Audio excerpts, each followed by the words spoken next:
আসসালামু আলাইকুম।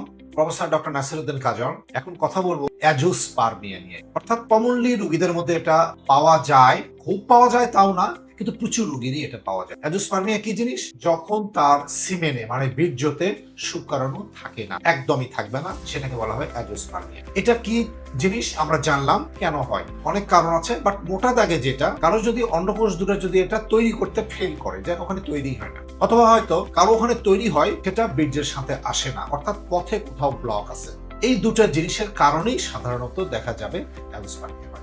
সো প্রথমে যদি অ্যাজোস্পার্মিয়া হয়ে যায়, এটা না এত ভেঙে পড়া কিছু নেই। এটা আপনি অ্যান্ড্রোলজিস্ট বা আমি বা আমার মতো ডাক্তারের সঙ্গে যোগাযোগ রাখবেন। ওনার কাছে গেলে আমরা পরীক্ষা করে এর কারণটা বের করার চেষ্টা করি। এর কারণটা বের করে সেই কারণের চিকিৎসা করলে আপনি ভালো হবে। যদি দেখা যায় যে আপনার পথে কোথাও ব্লক আছে, সেই ব্লকের আমরা যদি চিকিৎসা করি, যদি অপারেশন লাগে অপারেশন করে আমরা ঠিক করে দিই, আপনার বীর্যতে শুক্রাণুটা চলে আসবে। আর যদি দেখা যায় যে না, আপনি অন্ডকোষেই দুটো ফেল করেছে, যেখানে হয়তো প্রোডাকশনই হয় না, তখনও আমরা হাল ছেড়ে দেই না। তখন আমরা অন্ডকোষ থেকে পরীক্ষা করে আমরা দেখার চেষ্টা করি যে এখানে শুক্রাণু পাওয়া যায় কিনা। বিভিন্ন ধরনের পরীক্ষা আছে, ওখান থেকে রস নিয়ে পরীক্ষা করি, ওখান থেকে টেস্টিস থেকে মাংসের টুকরো নিয়ে পরীক্ষা করে যদি দেখা যায় যে না, অল্প 2-4টাও শুক্রাণু পাওয়া যায়, তাহলে সেখান থেকেও বাচ্চা হওয়া সম্ভব।